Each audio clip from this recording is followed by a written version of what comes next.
अब जब आपने इस वीडियो के थंबनेल पे क्लिक कर ही दिया है, तो बहुत हद तक पॉसिबिलिटी है कि या तो रिसेंटली आपका दिल टूटा हुआ है या फिर किसी से आपका ब्रेकअप हुआ है और आप जानना चाहते हैं कि इस ब्रेकअप के दर्द से आप कैसे निकल सकते हैं। तो नमस्कार दोस्तों, मैं हूं नितेश और आप देख रहे हैं अपना प्यारा YouTube channel love express bye Nitesh. और सबसे पहले आपको इस वीडियो के माध्यम से ये ज़रूर बताना चाहता हूं कि जो लोग हमेशा से मुझसे क्वेश्चन करते आए हैं या उन्होंने कॉल कर या व्हाट्सएप मैसेज पे मुझसे ये पूछा है कि सर आप अब वीडियो चैनल पे क्यों नहीं पोस्ट कर रहे हैं या इतने दिनों का गैप क्यों हो गया? तो आप सभी को एक बात बताना चाहता हूँ, हिंट के माध्यम से कि याद रखिएगा, कुछ हादसे इंसान की ज़िंदगी में ऐसे हो जाते हैं जिनमें वो बच तो जाता है लेकिन ज़िंदा नहीं होता।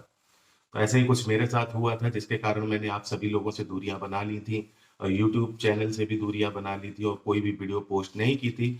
लेकिन आप याद रखिए कि एक अच्छा योद्धा वही है अपनी मुसीबतों और अपनी प्रॉब्लम से ओवरकम करके फिर से आप लोगों के सामने खड़ा हो जाए और मैं आपका वही योद्धा हूँ।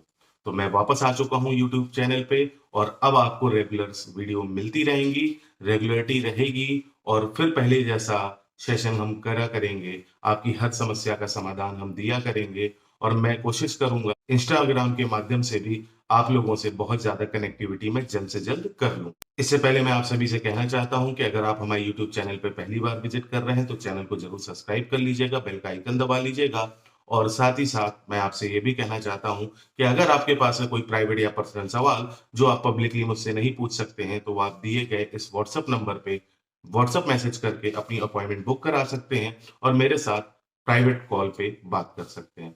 तो चलिए स्टार्ट करते हैं इस वीडियो को।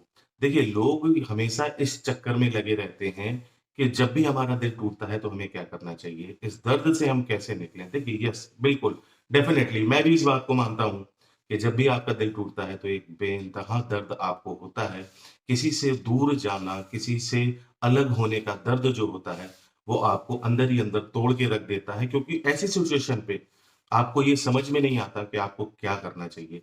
तो मैं आपको बता दूँ, सबसे पहला काम आपको ये करना है कि सोशल मीडिया के माध्यम से आपको अपने एक्स या फिर रिसेंटली में जिसके साथ आपका ब्रेकअप हुआ है, आपका पार्टनर, आपका दोस्त, वो कोई भी हो सकता है, आपकी गर्लफ्रेंड, आपका बॉयफ्रेंड, उसको सोशल मीडिया के माध्यम से स्टक करना आप बिल्कुल बंद कर दीजिए। दूसरा स्टेप आपको ये करना है कि आपको सैड डीपी और स्टेटस नहीं लगाने हैं और तीसरी बात, एक एग्जाम्पल के माध्यम से आपको समझा रहा हूँ, तो आपको और ज़्यादा क्लियर हो जाएगा। एक बात याद रखिएगा, आपने वो रबड़ बैंड देखा होगा, रबड़ बैंड, हेयर बैंड जिसे बोलते हैं, रबड़ गेटिस देखी होगी, बिल्कुल मैं उसी की बात कर रहा हूँ। जब भी आप उसको खींचेंगे, 2 लोग याद रखिएगा, आपका रिलेशनशिप, आपका रिश्ता, आपके पार्टनर के साथ ठीक उस रबड़ बैंड की तरह होता है। एक तरफ आप हो, एक तरफ आपका पार्टनर है। अब आप खींचातान मचाए हो, इसको खींच रहे हो, क्या होगा रिजल्ट? या तो ये रबड़ बैंड टूट जाएगा और झटका आपको भी लगेगा और आपको भी लगेगा। लेकिन अगर इसी बात को इस तरह देखा जाए कि दोनों लोग खींचातानी मचाए हो, लड़ाई झगड़ा मचाए हो, रिलेशनशिप को गंदा कर रहे हो और आप में से किसी एक ने भी अगर इसको छोड़ दिया, इसका नुकसान तो होगा क्योंकि इसे मिला कुछ नहीं। जो इतने दिन की खींचातानी मची थी आप लोगों के बीच में, तो इसको मिला तो कुछ भी नहीं। लेकिन इसको सब कुछ मिल गया, साथ में दर्द भी मिल गया, क्योंकि ये छोड़ने पे जो प्रेशर बना ना और ये झटका लगा, तो छोड़ने वाले को दर्द कम हुआ, लेकिन जिसके पास ये चीज़ रह गई ना, उसको चोट भी लगी और ये चीज़ किसी काम की भी नहीं रही। तो रिलेशनशिप इसी तरह होता है, इसमें लड़ाई-झगड़ा, आर्गुमेंट ज़्यादा नहीं करने चाहिए। अगर कोई भी चीज़ आप देखें कि आप दोनों के बीच के रिश्ते में कोई भी चीज खींचतान पे मची है, रिलेशनशिप पे लड़ाई झगड़े हो रहे हैं, प्रॉब्लम आ रही है, तो बिल्कुल साइलेंट हो जाइए, लड़ाई झगड़ा मत करिए, ये रिलेशनशिप को और खराब करता है। लेकिन चूंकि अब आपका दिल टूट चुका है, आपके पार्टनर ने आपको चीट किया, डंप किया, आपको छोड़ दिया है, तो आपको तीसरा और इम्पोर्टेंट काम ये करना है कि आपको अपने आप को अकेलेपन पे नहीं रखना है, बिल्कुल। क्योंकि अकेलापन यानी खाली दिमाग शैतान का घर होता है, बड़े बुजुर्ग ऐसे ही नहीं कह गए। तो जब-जब आप अकेले रहेंगे, उस अकेलेपन के डर से आप बहुत सारी नेगेटिविटी को अपने ऊपर हावी कर लेंगे और आप अपनी आने वाली लाइफ को अच्छा नहीं कर पाएँगे और आप अपने फ्यूचर को हमेशा अच्छा बनाइए, तो आपको ये काम ज़रूर करना है। देखिए, एक बात समझ लीजिए, जब आप किसी के साथ रिलेशनशिप में आए, उसके पहले क्या आपकी कोई लाइफ नहीं थी? क्या आपकी खुद की कोई आइडेंटिटी नहीं थी? क्या आप उसके पहले अपनी ज़िंदगी में खुशहाल नहीं थे? क्या आप उसके पहले अपनी ज़िंदगी में खुश नहीं रहा करते थे? क्या आप अपनी ज़िंदगी नहीं जी रहे थे? जी रहे थे।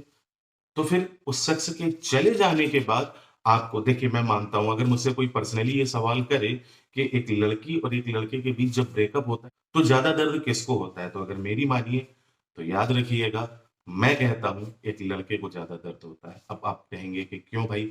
ऐसा क्यों कि ब्रेकअप तो दोनों का हुआ है, लड़की को भी दर्द होना चाहिए और लड़के को भी होना चाहिए। तो मैं इस बात को इस पॉइंट से क्लियर कर दे रहा हूँ कि याद रखिएगा लड़की तो किसी के साथ एंगेज हो जाती है, लेकिन लड़का ब्रेकअप के बाद भी जल्दी किसी के साथ एंगेज नहीं होता और साथ ही साथ हो सकता है आप मेरी इस बात से इत्तेफ़ाक रखें, कोई बात नहीं, सबके अपने-अपने मतभेद हो सकते हैं, सबके अपने अलग-अलग विचार हो सकते हैं। मैं अपना विचार रख रहा हूँ, तो मैं आपके साथ शेयर कर रहा हूँ कि लड़कों का ये तो मान जाता है कि हाँ, वो कभी लौट के नहीं आएगी, लेकिन ये जो है ना, ये कभी नहीं मानता। यानी दिमाग मान जाता है कि हाँ, अब ब्रेकअप हो चुका है, हमेशा के लिए हो चुका है, रिश्ता खत्म हो चुका है, इस रिश्ते में कुछ नहीं बचा है और अब वो कभी वापस नहीं आएगी। लेकिन ये जो है ना दिल, ये कभी नहीं मानता लड़कों का।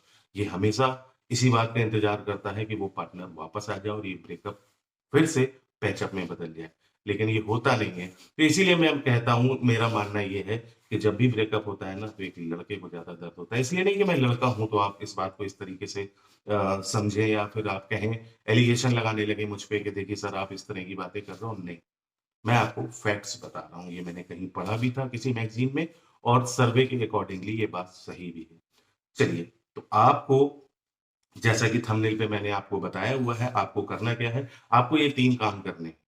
आपको सोशल मीडिया पे स्टक नहीं करना है, आपको सैड डीपी स्टेटस नहीं लगाना है और साथ ही साथ आपको अकेलेपन से दूर रहना है। अपने फ्रेंड्स के साथ रहिए, अपने आप को बिज़ी कर लीजिए, अपने पैशन के लिए काम करिए, अपनी हॉबीज़ पे काम करिए, अपने लिए काम करिए और किसी के जाने से ना दुनिया रुकी थी, ना रुकेगी। आप अपनी ज़िंदगी में एक यूनिक आइडेंटिटी हैं, एक पर्सनल आइडेंटिटी हैं और एक इतनी बेहतर पर्सनैलिटी हैं जिसका कोई मुकाबला नहीं हो सकता। तो अपने इस बचे हुए टाइम को अपना फ्यूचर, अपना करियर, अपने बिज़नेस, अपने जॉब पे और नए-नए आयाम और ऊँचाइयों को तय करने में लगाएँ। लाइफ़ एक ही बार मिलती है और सबसे ज़्यादा ज़रूरी एक काम और है जो आप लोगों को करना होता है। कई लोग क्या होते हैं ब्रेकअप के बाद या फिर दिल टूट जाने पे बदला लेने की भावना अपने अंदर पालते हैं। तो याद रखिएगा बदला लेने की भावना आपको अपने अंदर नहीं रखनी है। रीज़न यहाँ की अदालत में अगर आपके साथ इंसाफ नहीं हुआ है और आप बिल्कुल सही हैं, तो वहाँ की अदालत का वेट कर लीजिए, इंतज़ार कर लीजिए, फैसला आपके पक्ष में ही होगा, अगर आप सही हैं तो। तो इसलिए लोग बदला लेना, मैं नीचा दिखा दूँगा, मैं ये कर दूँगा, मैं वो कर दूँगा, इन सब झमेले में आपको नहीं पड़ना है। लाइफ को कॉम्प्लेक्स मत बनाइए। बहुत सिंपल तरीके से लाइफ को जीना चाहिए और मैं आप सभी लोगों को यही सलाह देता हूँ कि जब भी कभी आपका ब्रेकअप हो जाए, तो इसके दर्द से निकलने के लिए अपनी कमज़ोरी को ही अपनी ताकत बना लीजिए और यही आप सभी लोगों के लिए बहुत अच्छा रहेगा। तो अगर आपके पास भी है कोई सवाल तो आप कमेंट बॉक्स में ज़रूर बताइए मुझे। साथ ही साथ आप चाहें तो ये वीडियो देख सकते हैं, ये वीडियो देख सकते हैं, ये वीडियो देख सकते हैं या तो यहाँ से चैनल को सब्सक्राइब कर सकते हैं। मैं मिलूँगा आपसे अगली वीडियो में, तब तक के लिए नमस्कार, जय